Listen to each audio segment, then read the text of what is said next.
안녕하세요. 경제 매거진의 권재홍입니다. 살다 보면은 목돈이 필요할 때가 참 많죠.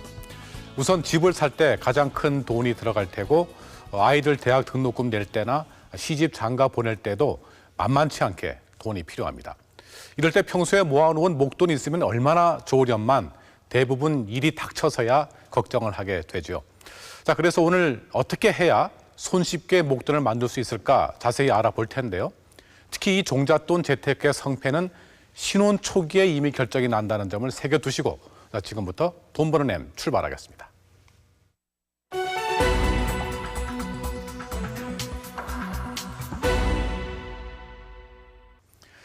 부자가 되는 첫걸음 종잣돈 만들기 구은영 아나운서가 준비했습니다. 안녕하세요. 안녕하세요. 자, 모으긴 힘들어도 쓰기는 쉬운 게 돈이잖아요. 자, 어떻게 해야 빨리 좀 이 목돈을 만들 수 있을까 비결을 알아볼까요? 네, 푼돈을 아껴야 부자가 된다. 아니면 수입의 70%는 저축을 해라. 이런 이야기 들어보셨을 겁니다. 하지만 잘 알고는 있어도 실천하지 못하는 경우가 대다수인데요. 어떤 사람은 돈을 모으고 어떤 사람은 돈을 모으지 못하는 이유가 어디에 있을까요? 지금부터는 결혼 3년 만에 아파트를 마련한 한 주부를 만나볼 텐데요. 어떻게 목돈을 만드는지 그 노하우를 지켜봐 주시기 바랍니다. 부자가 되는 첫걸음, 목돈 마련하는 방법 지금 소개합니다. 내 집 장만, 자녀 과외비와 등록금, 그리고 노후 자금까지 인생을 살면서 큰돈 쓸 일은 끊임없이 일어납니다. 이럴 때 미래를 미리 준비했다면 큰 걱정 없겠죠. 그때 돈을 안 모았다면 지금 내 집 장만을 시작한다고 생각하면 까마득하죠. 하지만 미처 대비하지 못했다면 앞날이 막막해지는데요. 대출금하고 아이 교육비 때문에 모아놓은 돈이 없어서 좀 걱정이 많이 돼요. 한 푼, 두 푼 모아놓은 종잣돈. 과연 살아가는데 얼마나 큰 힘이 될까요? 작지만 큰 힘, 종잣돈 불리는 방법에 대해서 알아보겠습니다. 경기도에 사는 주부 황현옥 씨. 결혼 4년 차인 황 씨는 결혼한 지 3년 만에 내 집 마련의 꿈을 이뤘습니다.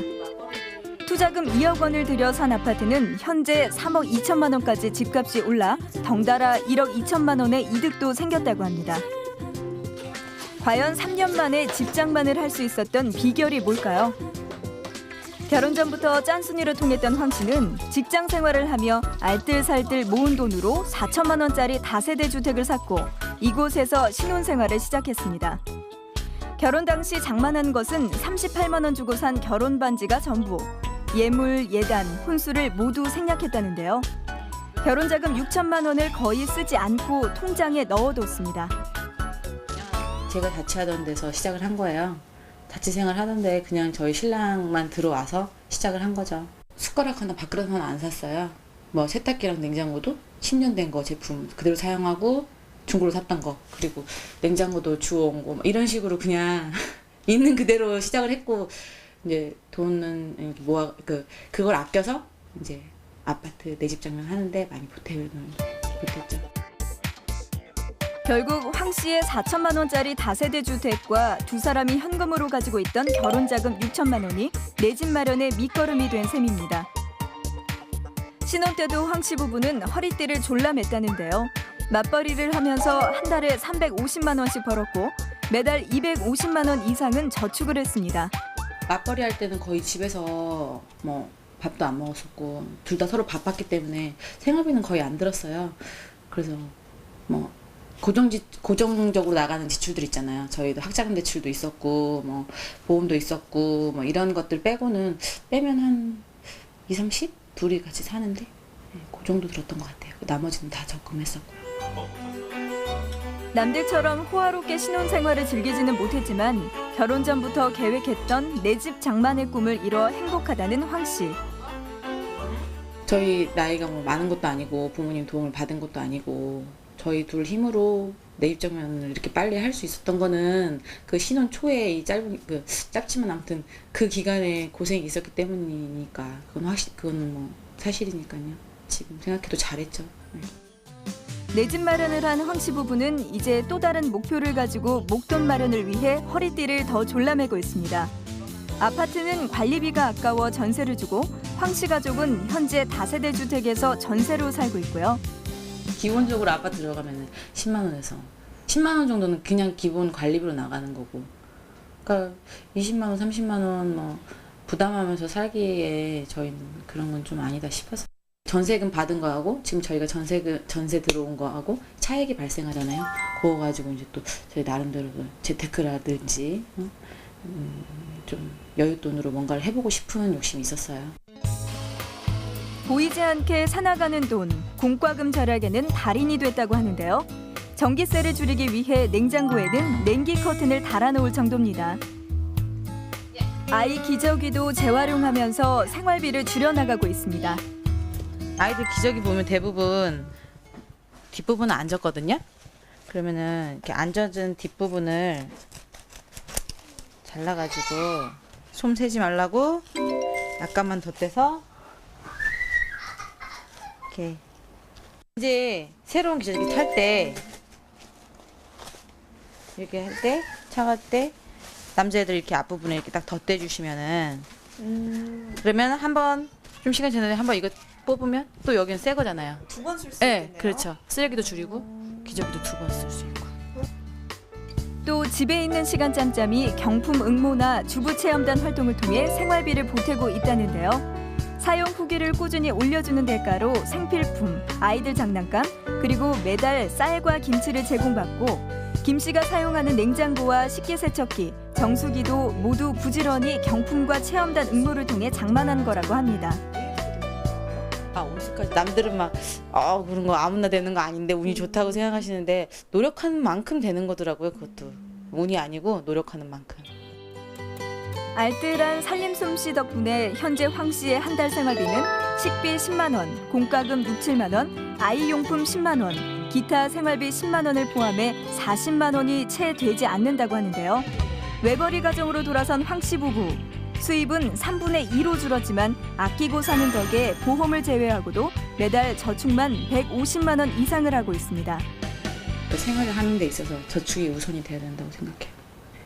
그러니까 쓸 거를 다 쓴 다음에 남은 돈을 저축을 한다고 생각하면은 절대 많은 돈을 모을 수 없고 저축을 항상 내가 이만큼을 해야겠다 생각을 했으면 그만큼을 한 다음에 그 나머지 돈으로 어떻게 되든 살아가는 거. 그게 제일 기본이 아닐까 싶어요.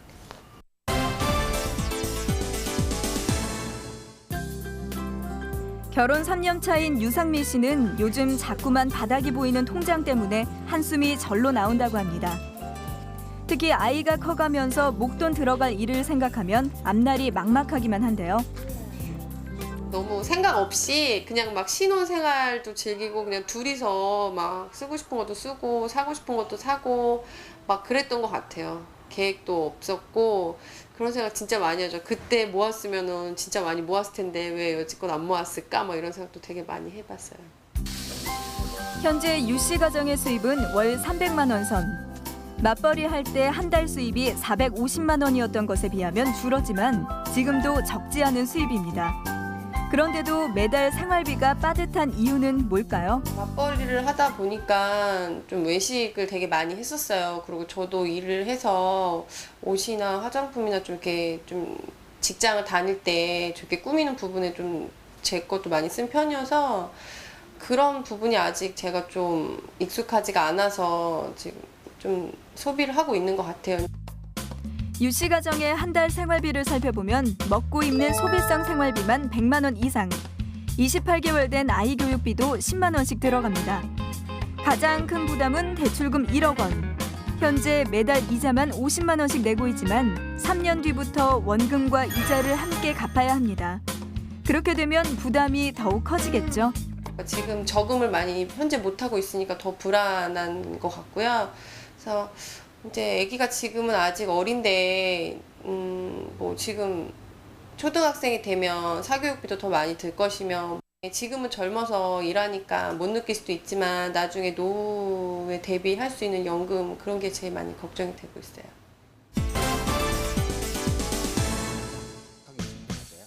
앞으로 필요할 거라고 막연하게 생각되는 목돈. 과연 얼마나 있어야 할까요? 먼저 유 씨가 요즘 가장 고민한다는 아이 교육비와 노후 자금을 따져봤는데요. 지금 3살인 아이가 16년 후 대학을 간다면 등록금은 그 시점을 기준으로 2억 원입니다. 현재 4년간 대학자금 5,800만 원에 교육비가 연평균 8%씩 상승한다는 점을 감안한 결과인데요. 16년 후 2억 원을 만들기 위해서는 지금부터 연 5% 이자로 매달 77만 원씩 저축해야 합니다. 2억 원이 필요하거든요. 그때 물가를 감안하면 엄청나게 많은 돈인데 최소한 1년 정도의 학비를 벌어보자. 그럼 이제 5천만 원을 이제 16년 후에 모아야 돼요. 긴 시간을 또 하셔야 돼요. 그러니까 모으기는 만만치 않다는 거죠. 어쨌든. 노후 자금은 어떨까요? 유 씨 부부의 한 달 생활비를 200만 원으로 잡고 35년 후인 65세부터 연금을 받는다고 한다면 현재 가치 200만 원은 933만 원이 됩니다. 물가 상승률 연 4.5%를 감안한 결과인데요. 이 돈을 마련하려면 매달 5%의 이자율로 126만 원씩 35년간 저축해야 합니다. 교육비와 노후 준비, 이 두 경우만 보더라도 지금부터 준비해야 하는 돈이 매달 200만 원이 넘습니다. 모으기는 쉽지 않아요. 저는 되게 구체적이지 않고 계획도 없이 그냥 막연한 생활을 했던 것 같아요. 모든 일이 그렇듯이 저축도 목적에 맞게 잘 계획해야 하는데요. 유 씨의 경우도 현실에 맞는 재무 설계가 필요합니다. 우선은 소비부터 줄여나가야겠죠. 현재 소비성 지출인 165만 원을 현실적인 선에서 최소 40만 원은 줄여야 합니다. 그리고 자녀 교육비는 초등학교 때부터 들어가기 때문에 지금부터 매달 20만 원씩은 저축해야 하고 노후 준비는 일단 부채를 갚은 후에 금액을 불려나가는 게 바람직해 보이는데요. 그렇게 되면 매달 적금으로 60만 원씩은 마련할 수 있게 됩니다. 첫째 자녀가 초등학교 들어가기 전까지가 교육비 부담이 없기 때문에 가장 저축을 많이 할 수 있는 시점입니다. 그래서 향후 한 5, 6년 동안에 저축을 최대한 많이 하신다는 목표를 세우시고 준비를 하신 다음에 그 소비를 거기 맞춰서 하시는 게 굉장히 중요합니다. 결혼 전부터 목돈 마련을 위해 허리띠 졸라매고 산 덕에 여유가 생긴 황현옥 씨. 그리고 뒤늦게 돈 들어갈 일이 많아지자 마음이 급해진 유상미 씨. 얼마나 빨리 종잣돈 마련을 시작하느냐가 현재 두 집의 경제 상황을 좌우하고 있는데요. 결국 목돈 마련 준비, 빠르면 빠를수록 좋다는 결론이 나옵니다. 결혼을 하시고 그다음에 어느 정도 이제 생활이 안정되신 다음부터 이제 재테크에 대해서 관심을 가지시는데 저는 개인적으로 결혼을 하시겠다고 마음 먹는 그 순간부터 서로 소득이나 지출 명세를 교환을 하시고 그때부터 저축을 함께 해가시는 게 훨씬 더 부유 효과를 빨리 누릴 수 있지 않을까 싶어요. 흔히 저축을 하는 이유 중 하나가 바로 복리 효과 때문인데요. 이 복리의 마술도 단기간에는 효과가 나타나지 않습니다. 예를 들어 1,000만 원을 연 8%의 이자율로 복리 계산을 한다면 10년째 돼서야 원금보다 이자가 많아지게 되는 복리 효과를 제대로 누릴 수 있는데요. 1,000만 원을 이자율 8%로 5년 넣어놨을 때보다 2배 이상의 복리 혜택을 볼 수 있는 셈입니다. 10년 내가 남보다 10년 늦는다 그러면은 나의 저축액은 2배를 투자를 해야지 된다라고 생각하시면 될 것 같습니다. 또한 매달 30만 원을 8% 이자율로 꾸준히 저축을 한다면 5년 후에 이자와 원금을 합한 금액은 2,200만 원이지만 20년 후에는 1억 7,200만 원, 30년 후에는 4억 2,500만 원이라는 돈이 생기는데요. 1,000만 원이 2천만 원이 되고 1억 원이 되는 거는 굉장히 빨라질 수가 있습니다. 그래서 최소한 5년 안에 1억 원을 모으겠다는 계획을 세울 수 있다 그러면 매월 저축하는 금액을 산정을 하고요. 거기에 대해서 매월 저축하는 노력이 필요할 것 같습니다. 목적별로 통장을 나눠서 사용하는 것도 중요합니다. 월급 통장에 들어오는 돈에서 강제 저축을 하고 지출 통장은 매달 나가는 생활비 통장과 비정기적으로 쓰는 예비 지출 통장으로 나누는 게 좋은데요. 남은 돈과 쓸 돈을 한꺼번에 관리하면 통장에 많은 돈이 있는 것 같은 착각이 듭니다. 하지만 일정한 생활비만 남겨두면 금액에 맞춰 지출을 계획적으로 할 수 있겠죠. 목적 자금별로 통장을 나눴을 경우에는 내가 한도 내에서 얼마를 쓰고 얼마를 저축하느냐에 대한 금액이 명확하게 나타나기 때문에 통장을 나누면 귀찮을지 몰라도 분명히 효율적인 돈 관리가 될 수 있습니다. 생활비를 어떻게 쪼개 쓰는지 그리고 얼마나 빨리 저축을 시작하는지에 따라 10년 후, 20년 후 우리 집 목돈이 몇 배로 달라진다는 점 꼭 기억하세요. 네, 그러니까 저축하는 습관이 몸에 배야 하고 씀씀이를 줄이는 게 가장 중요하다는 건데 문제는 이 씀씀이 습관을 고치는 거 아니겠어요? 네, 씀씀이를 줄이기 위해서는 매달 내가 얼마를 벌고 얼마를 쓰는지 꼼꼼하게 적는 것이 가장 중요하다고 합니다. 이렇게 적다 보면은 나도 모르게 나갔던 불필요한 지출을 막을 수 있고 앞으로 내가 돈을 얼마나 더 모을 수 있는지 생각하게 되죠. 그리고 목표를 세워야 실천이 쉬운 만큼 1년 단위로 저축 계획을 세우는 것도 도움이 된다고 하네요. 네, 구은영 아나운서 수고 많이 했습니다. 감사합니다. 지금까지 아끼고 모으는 게 얼마나 중요한지 알아봤는데요. 그런데 우리가 조금만 인식을 바꾸면 큰 돈을 아낄 수 있는 아주 쉬운 방법이 하나 있습니다. 바로 자동차 비용을 줄이는 건데요. 중형차에서 경차로 바꾸고 5년만 타면 절약되는 기름값만 해도 경차 한 대 값이라고 합니다. 그렇게 많이 아낄 수 있을까 궁금하시죠? 그래서 경제 매거진 팀이 자동차의 크기에 따라서 기름값이 얼마나 차이가 나는지 또 충돌 시 안전도는 어떠한지 직접 실험을 통해서 비교해봤습니다. 덩치 크고 폼나는 중대형차.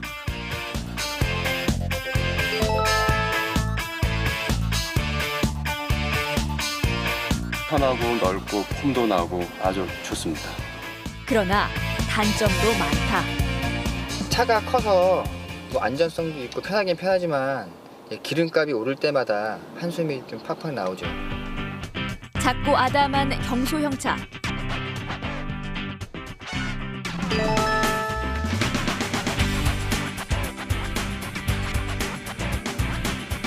중형차 타다가요, 소형차 타니까 공간이 좁고 좀 답답하네요. 그러나 좋은 점도 많다. 유류비라든가 상당히 경제적인 면이 있기 때문에 제가 계속 지금까지 경차를 고집하고 있습니다.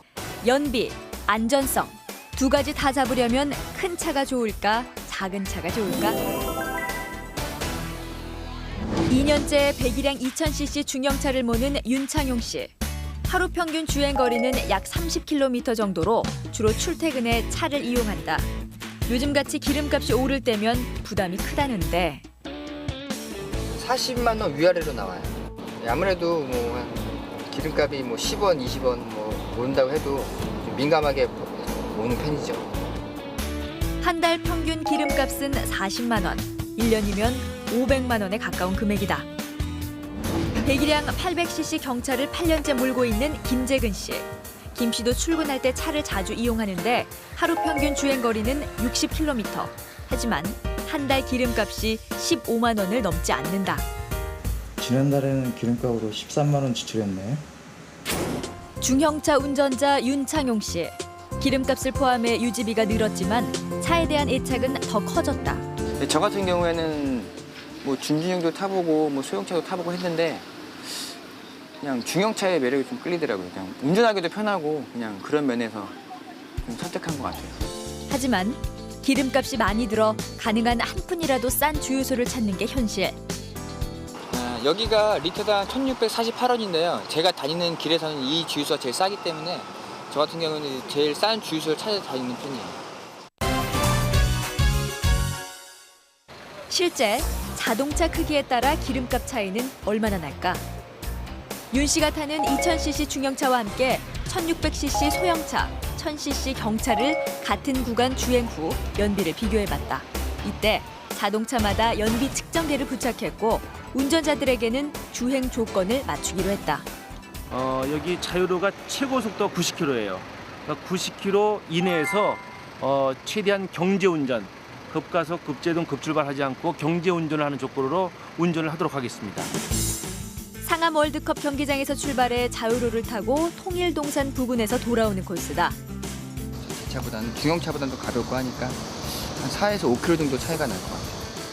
세 사람 운전자 모두 약속한 대로 70에서 90km 사이의 속도를 유지하면서 운전했는데 경제 속도를 지키다 보니까 아무래도 다른 차에 비해서는 저속 주행이잖아요. 그러니까 그 차들이 좀 뒤따라오는 차들이 조금 좀 불안하죠, 제가. 목적지를 돌아온 총 주행 거리는 약 75km. 각각 차량의 연비는 중형차는 리터당 13km, 소형차는 16.7km, 경차는 21.9km로 나타났다. 기름값으로 따지면 중형차는 약 9,800원, 소형차와 경차는 각각 7,600원과 5,800원이 지출된 것이다. 부럽죠. 되게 잘 나온 것 같아요, 소형차도. 이런 고유가 시대에 경차도 참 탈만한 차인 것 같아요. 중형차는 경차를 몰 때보다 기름값을 4,000원, 약 40%를 더 쓴 셈이다. 자동차의 연비는 똑같은 차를 갖고 똑같은 도로를 똑같은 연비를 운전하더라도 30%까지 차이가 날 수가 있습니다. 또한 급제동, 급가속, 급출발, 과속을 할 경우에 20% 차이, 또한 점검 정비에 10% 차이가 나기 때문에 그렇다면 중형차를 타는 윤창용 씨가 좀 더 작은 차로 바꿔서 기름값을 줄인다면 경제 효과는 얼마나 될까? 중형차에서 경차로 바꿔 지금처럼 하루 30km를 주행할 경우 과속을 하지 않고 경제 속도를 유지한다면 아낄 수 있는 돈은 약 30만 원. 30만 원을 복리 상품에 가입할 경우 30년 동안 꾸준히 저축해 모아지는 금액이 약 2억 3,900만 원이다. 실속을 먼저 챙긴다면 노후에 든든한 목돈이 모일 수도 있다. 자동차의 등급을 한 단계만 낮춰도 일일 평균 주행거리 50km를 기준으로 할 때 약 4천만 원의 연료비를 절약할 수가 있습니다. 중대형차 타는 사람이 경차를 탈 때 평생 1억 원대의 연료비를 절약할 수 있는 경제적 효과가 나타났습니다. 차가 작을수록 연비는 훨씬 유리하지만 사람들의 실제 선택은 정반대.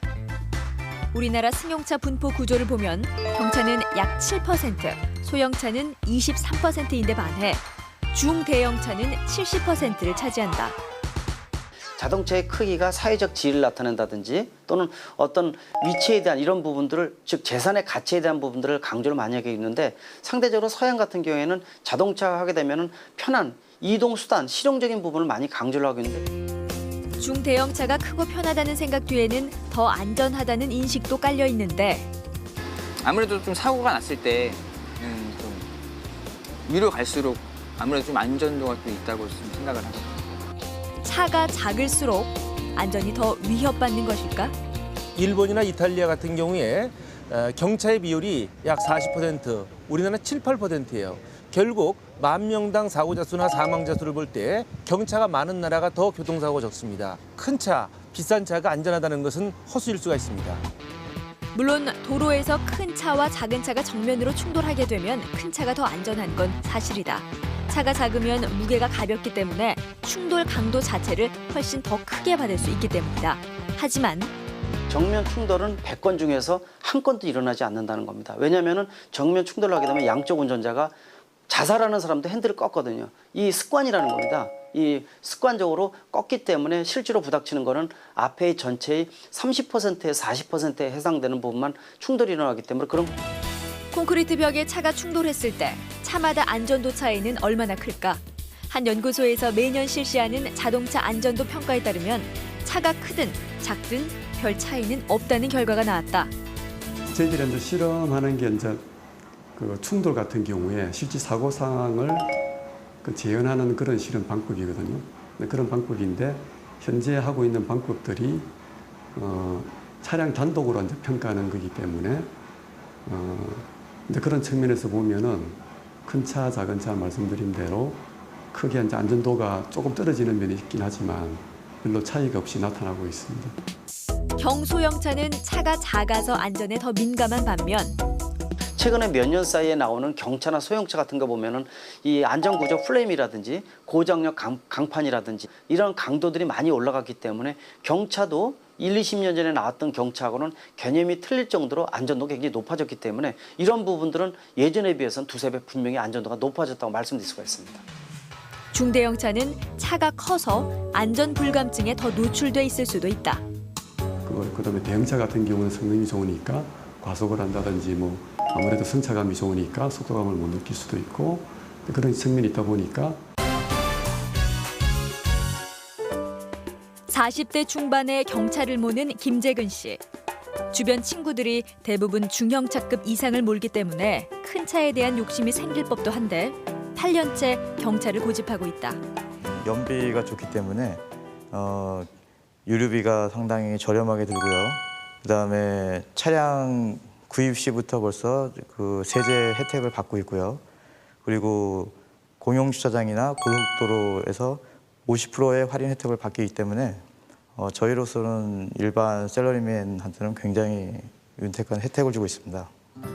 차가 작다고 해서 크게 불편한 점이 없는 데다가 경차의 혜택을 생각하면 결코 포기할 수 없다는 게 김 씨의 얘기.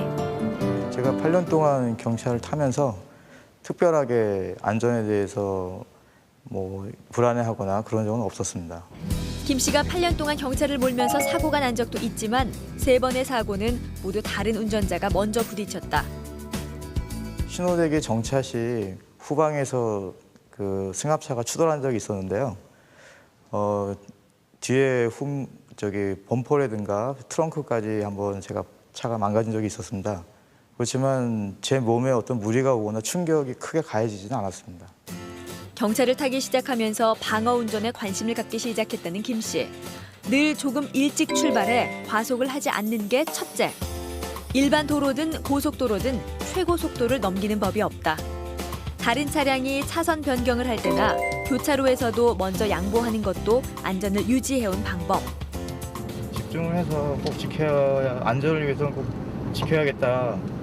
그래서 그냥 이렇게 그런 생각을 갖다 보니까 자연스럽게 그게 어떤 습관이 된 것 같습니다. 안전거리를 충분히 확보해가면서 운전하고 신호등에서 멈출 때도 1, 2초 후에 출발하는 습관이 갑작스런 돌발 상황이 발생해도 큰 사고로 이어지지 않게 도와준다. 접촉사고는 생기는 사람만 보통 많이 생기거든요. 안 생기는 사람은 거의 없습니다. 이거는 평상시에 운전하는 습관 자체가 어떠한 부분에 주차를 해주고 또 어떤 상태로 운전해주는 습관을 몇 가지 포인트만 딱 보게 되면 사고의 가능성이 높은지 낮은지를 알 수가 있거든요. 차가 크다고 안전한 건 아니다. 차가 작다고 불편한 것도 아니다. 서두르지 않고 조심히 운전하면 연비도 잡고 안전도 책임져 준다. 싸고 좋은 자동차에 이어서 이번에는 싸고 맛있고 양도 넉넉한 그야말로 착한 맛집을 찾아가 보겠습니다. 한 사람 값이면은 2명이 먹고도 남을 만큼 푸짐하게 차려주는 맛집들이 있는데요. 예를 들어서 돼지갈비를 시키면은 차돌박이와 냉면이 공짜로 따라 나오고 굴 보쌈을 시키면 감자탕이 덤이라고 합니다. 입도 즐겁고 주머니도 즐거운 세트 메뉴의 맛집. 지금부터 만나보겠습니다. 10,000원짜리 돼지갈비에 차돌박이와 냉면이 덤. 7,000원짜리 갈비탕, 8,000원짜리 불고기가 서비스다. 불고기하고 갈비탕을 한 끼 먹으면 2만 원 정도는 될 것 같은데 한 끼에 7,000원으로 두 가지 맛을 볼 수 있다는 게 너무너무 저렴하고 맛있습니다. 이것이 바로 배보다 배꼽이 더 큰 세트 메뉴. 떨어진 것은 가격뿐, 양과 맛은 그대로다. 맛있어. 아무리 많이 줘도 맛없지만 안 오잖아. 그치? 맛있으니까 오는 거야.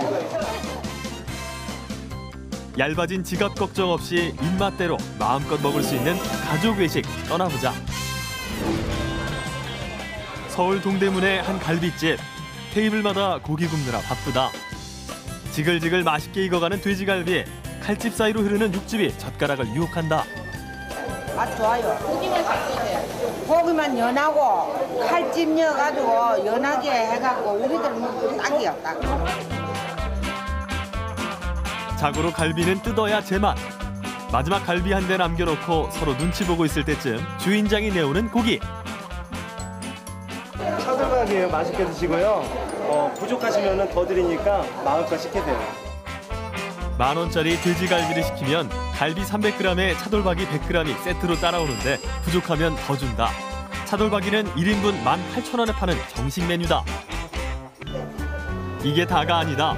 고기를 먹은 후에 찾게 되는 냉면도 공짜로 따라 나오는데 푸짐한 세트 메뉴뿐만 아니라 맛에도 반하게 된다. 오장용 냉면 맛하고 똑같아. 땅 먹고 나면 배가 불러서 더 이상 땅에 생각이 없어요.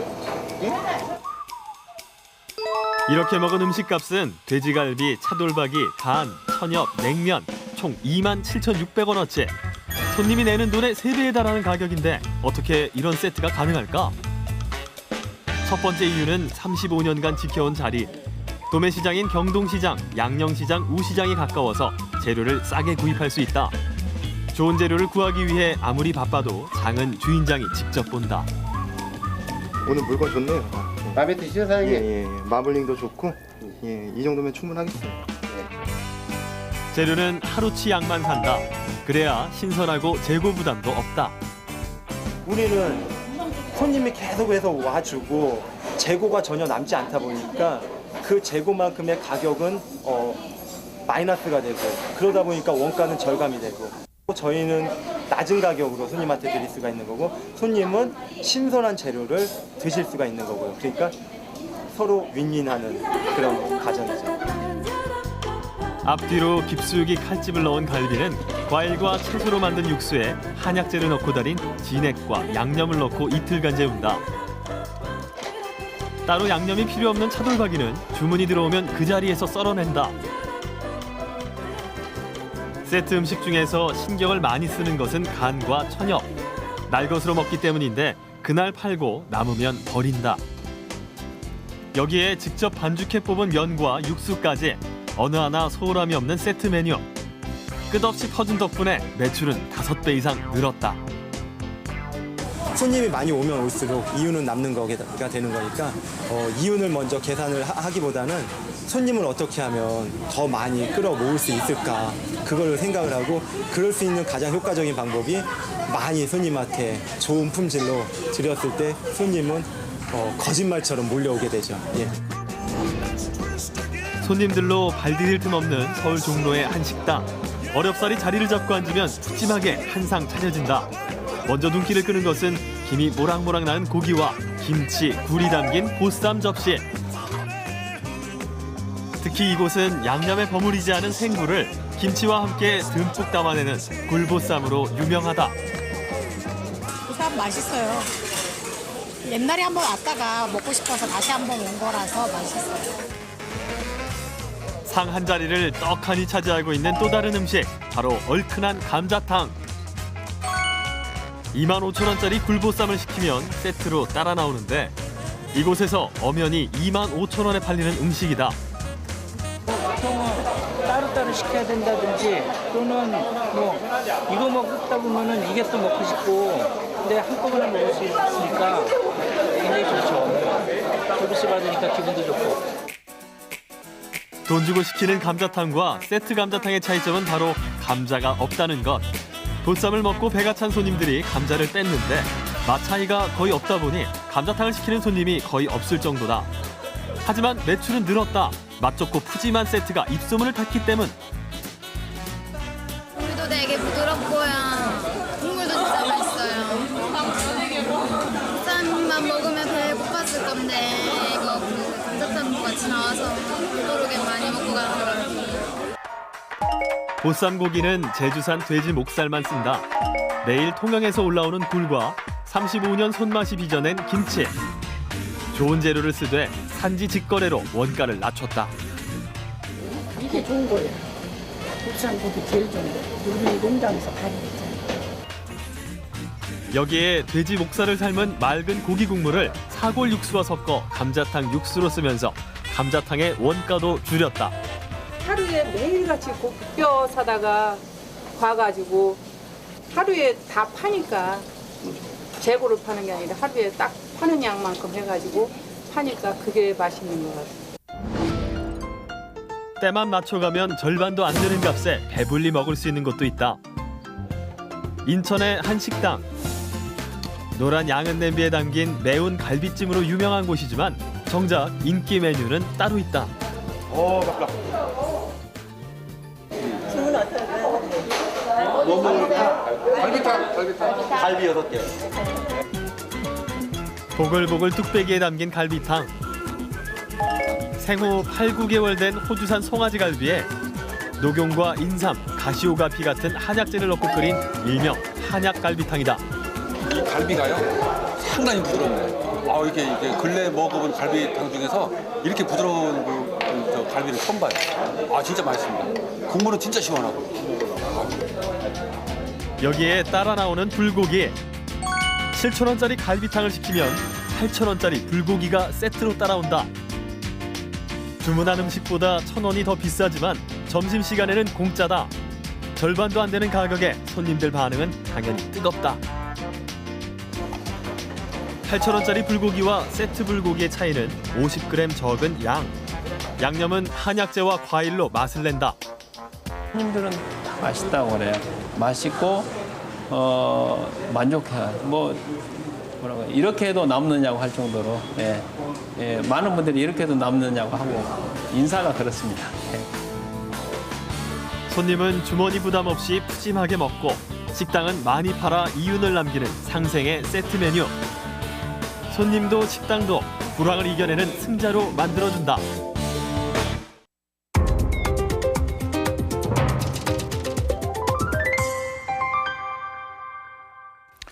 네, 이번에는 살아있는 경제, 그 속을 들여다보는 이상현 기자의 M 현장 순서입니다. 안녕하세요, 이 기자. 안녕하세요. 자, 오늘은 술에 대한 소식을 준비했다고요? 예, 그 서민술의 대명사죠. 소주에 대한 얘기입니다.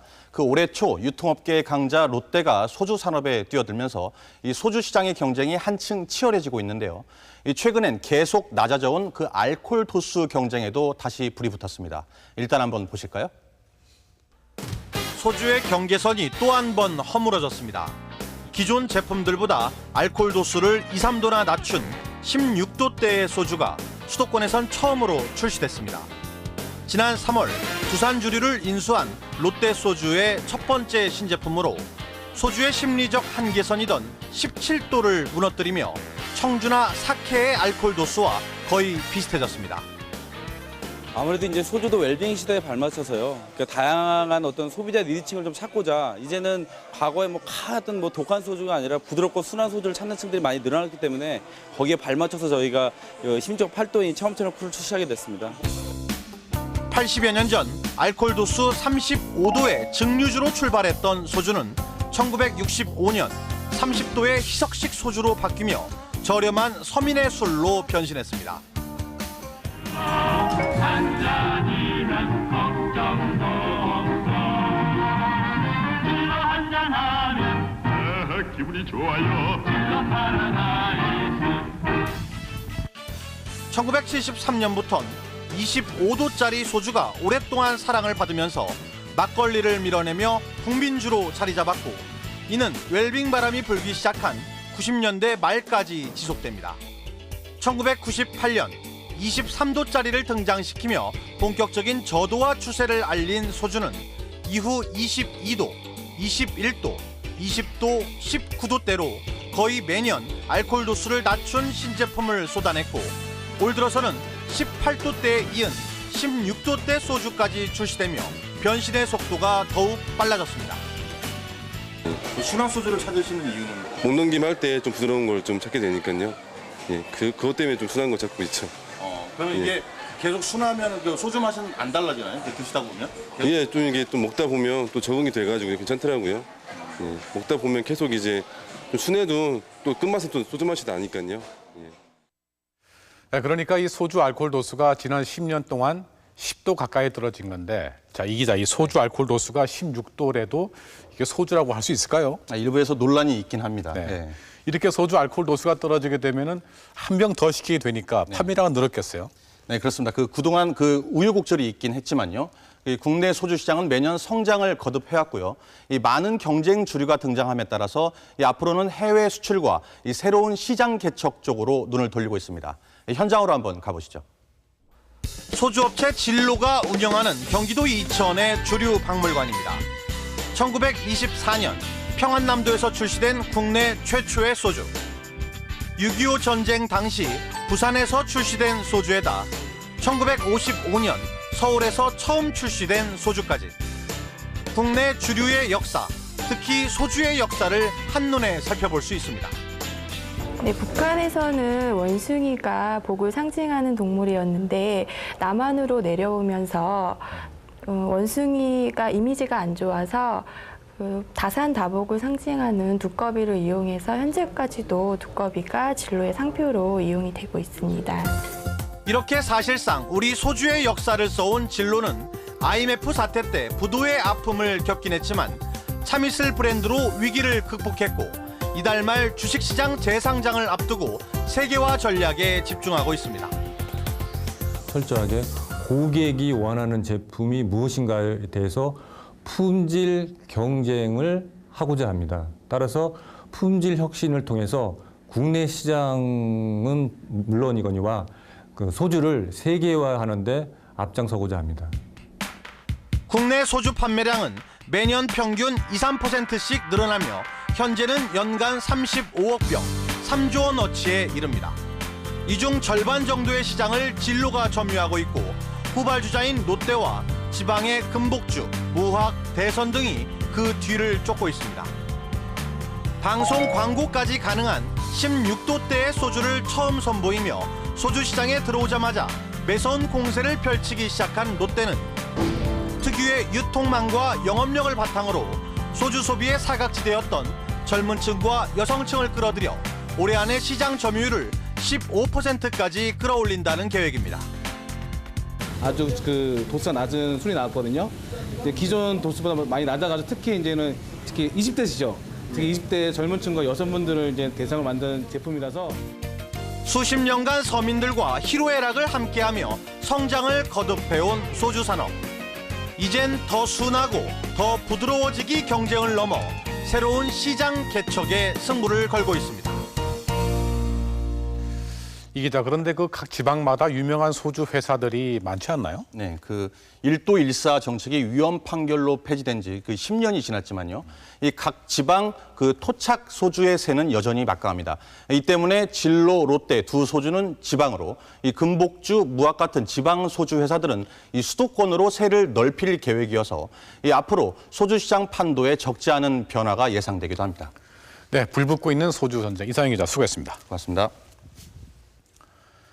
요즘 보금자리 주택이 로또 아파트로 불릴 만큼 인기를 끌고 있는데요. 강남 지역은 반값에, 다른 지역은 기존 주택보다 30%나 싸게 분양을 하기 때문에 관심이 뜨겁습니다. 인기가 많은 만큼 경쟁이 치열하고 일부 지역에서는 투기 조짐까지 있고 있는데요. 그래서 다음 경제 매거진 M에서는 보금자리 주택에 대한 모든 궁금증을 시원하게 풀어보겠습니다. 많은 시청 바라고요. 오늘 경제 매거진 M은 여기서 줄이겠습니다. 여러분 고맙습니다. Yellow submarine, and our friends are all aboard.